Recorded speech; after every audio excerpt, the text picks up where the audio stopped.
Baik, selamat malam. Kembali lagi kita pada malam hari ini.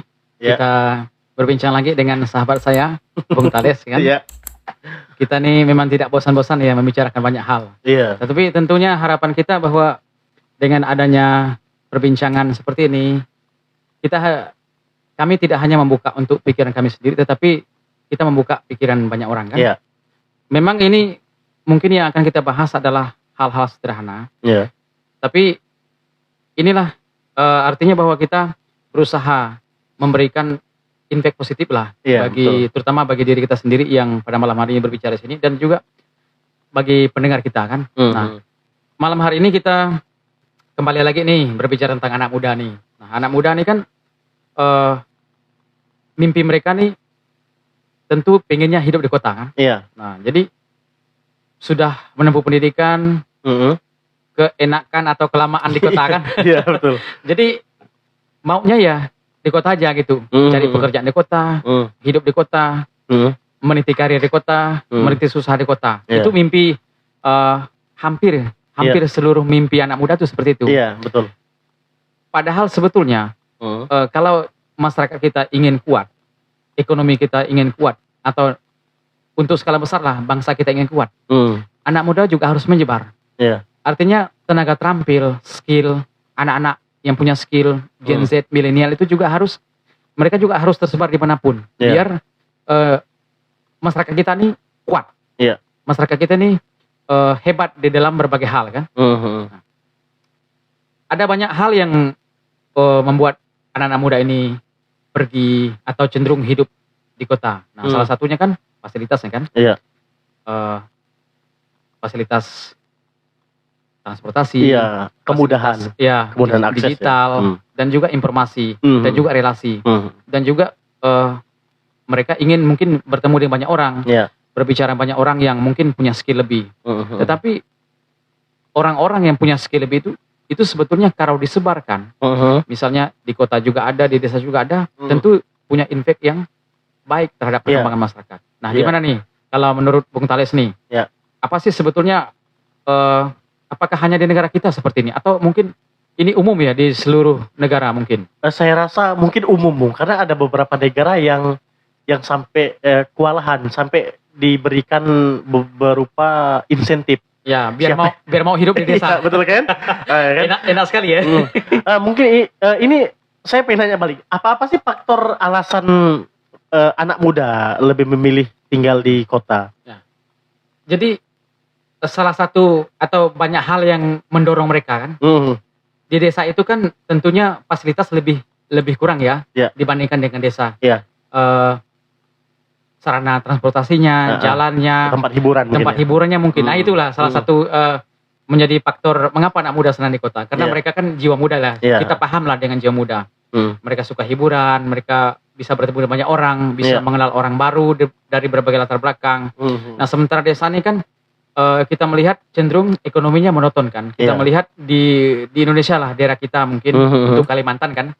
Di desa itu kita melihat ya paling kita mengembangkan pertanian, peternakan ya. Itu yang paling bisa kita kembangkan. Ini disclaimer dulu ya. Desa di Kalimantan beda dengan desa di Pulau Jawa. Desa di Pulau Jawa. Jadi desa di Pulau Jawa tuh bisa 5-6 ribu bahkan 10 ribu penduduk. Di daerah kita mungkin di desa itu satu kampung itu paling 50 kakak. Ada juga lebih kecil. Iya, ada belasan. Iya. Paling banyak mungkin kita ada 100-an kakak ya. Jadi ini kita berbicara tentang desa di daerah Kalimantan ya. Kalimantan. Misalnya kalau kita kan untuk posisi desa, untuk desa-desa yang di hulu kan, kita karena Kalimantan ini banyak sungai, jadi kita sebutnya di hulu kan. Mungkin kalau Jawa di hulu itu tidak paham lah kan. Tidak paham ya. Kita nih kalau di Kalimantan ada hulu ada hilir kita mau ke hilir. Nah, artinya bahwa kita nih mungkin dekat kota ke desanya. Tapi kalau kita udah berbicara hulu, jangan tanya lah kita mau mobil. Ya mungkin kita melewati Riam kan. Kita menggunakan perahu bermotor dan itu pun tidak setiap saat kita bisa lewat. Kalau air surut, kita harus tahan dulu di kendaraan jalan kita. Kaki, paling jalan kaki. Kalau hujan benar jalan kaki ya kan. Dan pilihannya itu tidak banyak kan. Jadi untuk pergi ke hulu itu kita hanya bisa melalui lewat air. Ini tentunya beda konteks dengan Jawa. Nah, jadi kalau itulah salah satu yang membuat mereka pengennya di kota, walaupun itu kota kecil. Karena kalau dibandingkan dengan desa di mana mereka tinggal, itu banyak hal yang bisa mereka diunggulkan oleh mereka kan. Makanya anak-anak muda itu cenderung mereka pengennya hidup di kota. Di kota ya. Di kota. Artinya anak muda yang hidup di kota harus menyesuaikan juga ya kan. Maksudnya menyesuaikan dari keterampilannya ya kan. Jadi kan beda keterampilan di desa itu ya terampilnya paling di hutan ya. Jadi gimana cara terampil di hutan ya kan. Gimana cara berkebunnya, gimana cara berburunya mungkin ya kan. Bertaninya. Atau kalau di kota kan beda keterampilan. Berarti harus adaptasi ya, Bung ya. Tapi untuk saat ini Kalimantan juga kita melihat ada perubahan lah ya. Maksudnya dengan perkembangannya pendidikan, kita melihat ada banyak anak-anak muda atau tokoh-tokoh muda yang meskipun mereka tinggal di kota ya, meskipun rumahnya di kota, tapi juga mereka tidak meninggalkan desanya. Artinya mereka juga punya aset di sana, misalnya perkebunan, peternakan. Misalnya peternakan bukan hanya hewan besar ya, misalnya mereka juga punya kolam ikan, bahkan mereka juga punya kebun, walaupun kecil-kecilan skalanya. Tetapi kita melihat mereka mulai ada sentuhan nih, ada sentuhan manajemen baru dengan skill mereka pernah menikmati pendidikan, pernah mendapatkan fasilitas di kota. Tentunya ini mempengaruhi mereka mengelola usahanya di kampung. Iya. Saya tertarik ini, Bung. Ada orang terdekat saya, ya kan? Saya tertarik dengan pola yang dia terapkan di hidupnya. Dia bekerja di kota, tapi sebagian dari gajinya disisipkan, dia belikan babi, ya kan? Karena dia non muslim ya. Kan? Dia belikan babi, lalu babi itu dihidupkan orang tua di kampung. Artinya itu hal yang bagus. Jadi dia mencari uang di kota, tapi ketika dia pulang kampung dia akan mendapatkan uang juga dengan hasil dari babi dia tersebut. Artinya gini, bahwa benar dia mencari berusaha di kota, mencari uang di kota, tetapi juga dia untuk mengembangkan ada di desa. Jadi uangnya itu berputar dari kota ke desa. Ini tentunya adalah hal yang baik kan? Karena rata-rata perekonomian kita adalah terfokus di kota. Dengan demikian, lalu lintas keuangan itu lebih banyak di kota. Tapi dengan adanya anak-anak muda yang berpola pikir seperti itu, artinya uang itu bisa berputar kemanapun, bahkan ke desa di mana dia berasal kan. Nah, itu tentunya itu bisa ditiru oleh banyak anak muda. Jadi kita jangan berpikir mendapatkan uang di kota lalu kita investnya di kota juga. Banyak hal yang bisa kita buat. Tentunya kita bisa bantu kan orang tua kita, saudara kita yang tetap tinggal di kampung.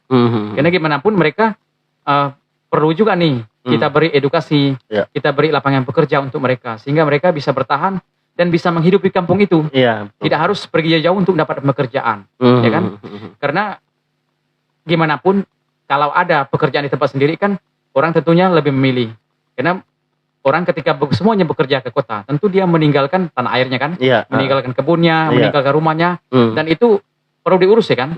Mungkin semua orang harus pergi ke kota. Nah, karena itu anak muda harus membangun mindsetnya juga. Usaha tidak hanya di kota, di desa juga bisa, sesuai dengan kondisinya di desa masing-masing kan. Tapi ini mungkin salah satu alasan anak-anak muda ini kenapa memilih di kota, karena mereka menghindari bertani atau berkebun, ya kan? Karena di kota itu menjanjikan sekali, banyak sekali pekerjaan. Khusus di Kalimantan itu berlimpah pekerjaan. Ya mungkin di pulau lain kita nggak tahu ya. Tapi kalau di Kalimantan tuh asal mau gerak ada aja pekerjaan.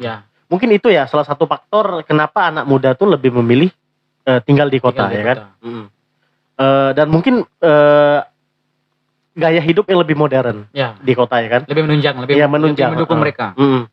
Jadi maksudnya di kota itu kehidupannya lebih dinamis. Artinya dia selalu bisa mengikuti tren, apapun tren di kota dia update gitu kan. Mungkin itu alasannya kenapa anak-anak itu lebih memilih di kota gitu ya. Ya itu salah satu. Kalau kita melihat kan, kalau di negara-negara yang ekonomi sudah maju lah kan, jadi ekonomi itu menyebar. Kita contoh lah misalnya peternakan yang udah maju lah kan, yang tidak jauh dari kita di Australia kan. Jadi di desa-desa mereka itu peternakan itu sudah sangat maju. Bahkan skalanya itu sudah skala industri. Betul. Jadi mereka di luar daging-daging segar, mereka juga bisa menjual daging beku yang bisa make ekspor ke luar negara malahan. Karena Indonesia juga salah satu ya. Kita pangsa pasar mereka. Pangsa pasar mereka. Jadi itulah kita melihat dan fasilitas mereka juga tidak main-main. kalau mereka beternak, mereka bisa berkeliling menggunakan helikopter untuk pengawasannya dari atas. Itu bisa mereka lakukan, misalnya kalau ada nih ditemukan misalnya ternaknya ada sakit nih atau gejala penyakitnya, jadi mereka bisa pantau, bisa cepat ditangani. Dan skalanya tidak kecil. Bahkan mereka bisa memelihara, mengembalakan ternak itu ribuan, tapi dengan menggunakan fasilitas yang benar-benar modern. Jadi anak muda itu bisa tertarik. Nah, demikian juga misalnya di desa juga anak muda bisa nih melakukan konservasi. Konservasi alam, mereka menanam kembali, mengelola kembali alamnya, mungkin udah gersang, tanah-tanah kosong, itu bisa kelola kembali. Ada banyak NGO dari luar negeri yang konsen di bidang penghijauan. Betul. Jadi anak muda itu tinggal mencari linknya. Tentu anak muda bisa cari lah ya. Ada banyak juga lembaga di dalam negeri yang bisa bantu kita untuk kita bisa bertemu dengan mereka. Ada aksesnya. Ada aksesnya. Jadi ada banyak hal. Itu bisa mendatangkan itu lapangan kerja juga untuk orang-orang di desa. Jadi lembaga-lembaga itu bisa melakukan konservasi, itu dananya ada, dan itu bisa mendatangkan berkat ekonomi juga bagi orang sekitar kan. Itu salah satu juga peluang. Artinya bahwa di anak muda juga bisa mengembangkan sesuatu yang di desa tapi manajemennya modern. Konsepnya modern itu bisa dikembangkan. Dan itu hanya bisa dikembangkan oleh anak muda yang berpendidikan. Nah, dengan syarat bahwa mereka juga memperhatikan, membantu anak-anak atau kawan-kawan mereka yang ada di desa. Harusnya sih pola pendidikan itu menimba ilmu di kota, dibawa kembali ke desa gitu ya. Itu konsepnya seperti itu seharusnya kan. Dan mungkin apalagi Bung, alasan-alasan kenapa anak muda itu lebih cenderung memilih di kota? Mungkin secara karir atau mungkin ada pandangan yang lain? Ya, memang kalau karir itu memang kalau di dunia kerja ya memang lebih berpeluang lah di kota kan. Misalnya kita bekerja di perusahaan nih, ada perusahaan besar di mana kita bekerja. Kita bisa mengembangkan karir kita, bisa menambah skill kita, bahkan mungkin kita bisa mendapatkan promosi atau jabatan di mana tempat kita bekerja. Dan itu hanya bisa dicapai di kota. Dan tentunya fasilitas kota kan, kemegahan kota itu memang memukau semua orang. Sehingga anak-anak muda itu lebih cenderungnya ya lebih enak, kalau ditanya mungkin enaknya di kota. Tetapi konsepnya kan pemerintah ataupun anak muda juga harus berpikir nih, gimana desa juga bisa dikembangkan, bisa lebih maju. Itu ya. Intinya tuh bagaimana caranya mengembangkan di desa kita sendiri gitu ya. Maksudnya jangan sampai kalau mau berkembang ya kota jangan sampai punya pikiran kayak gitu kan. Sebenarnya kan kita harus lebih harus lebih peka terhadap gimana nih cara mengelola desa kita dengan lebih baik gitu kan. Mungkin buat anak-anak muda carilah ilmu banyak-banyak di kota, tapi jangan sampai lupa pulang ke desanya ya. Jangan sampai lupa asalnya. Termasuk kita nih Bung. Benar. Kita keenakan di kota lalu lupa pulang ke desa ya. Padahal kita nih dari sangat-sangat desa ya kan. Semuanya kita dari desa. Benar. Oke, mungkin suatu saat doakan saja semoga kita bisa mengembangkan peluang-peluang apa yang ada di desa kita gitu ya. Ya, artinya kita juga sebetulnya kita tidak hanya mengedukasi orang lain, tapi kita juga mengedukasi kita sendiri. Iya, betul. Kita juga harus jangan lupa juga kan, semua hal itu bisa juga kita kembangkan di desa. Iya. Nah, misalnya kalau jaringan sosial ya, jaringan sosial juga itu yang membuat anak-anak muda itu lebih enaknya tinggal di kota. Jaringan sosial juga menjanjikan, mereka bisa bertemu dengan banyak orang, bertemu dengan berbagai latar belakang, dan ini membuat mereka berkembang tentunya kan. Tapi berarti ya alasan-alasan tersebut ya, kalau mereka bisa menempatkan diri ya mereka bisa dapat banyak wawasan di situ ya kan. Karena ya dari siapapun kita berteman tentu ada positifnya kan.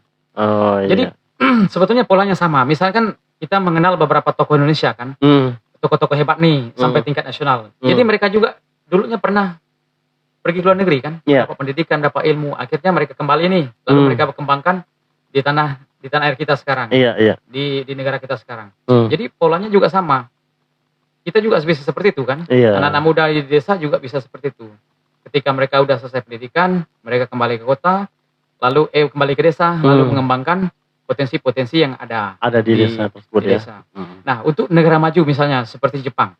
Jepang itu seperti tadi kan, Bung tadi katakan bahwa ada negara-negara juga yang menyediakan fasilitas nih. Iya. Siapa yang mau kembali ke desa akan diberi fasilitas ini. Kan? Itu salah satu. Jadi fenomena ini tidak hanya terjadi di negara kita. Iya. Jadi fenomena urbanisasi untuk anak-anak muda ini juga terjadi juga di negara-negara maju. Jadi memang ini semacam fenomena umum lah ya. Yeah. Tetapi ketika ini tidak diantisipasi, itu jangka panjangnya akan bermasalah. Yeah. Kalau tidak ada orang di desa, siapa yang bertani kan? Iya, betul. Kalau tidak ada orang desa, siapa juga mengusahakan perkebunan? Iya. Karena apa yang kita sayur juga kan, sayuran, makanan kita, semuanya dari desa. Iya. Di kota ini adalah tempat marketnya. Iya, betul. Jangan sampai kita hanya berharap misalnya lahan pemerintah nih. Iya. Karena lahan pemerintah kan tentu terbatas kan. Jadi warga desa atau orang-orang di kampung, orang-orang di pelosok juga harus belajar berdikari untuk memenuhi kebutuhan mereka sendiri. Artinya kita harus bisa menempatkan diri, kita mau jadi marketnya atau jadi suppliernya gitu ya Bung ya? Iya. Ketika kita jadi marketnya, ya maka kita akan merogoh kocek. Tapi kalau kita jadi suppliernya, maka kocek kita akan kocek kita akan terisi gitu ya. Iya. Jadi tinggal ada pilihannya saja kan. Iya. Oke lah. Mungkin untuk diskusi kita malam ini sekian dulu ya Bung ya. Cukup sekian ya. Oke.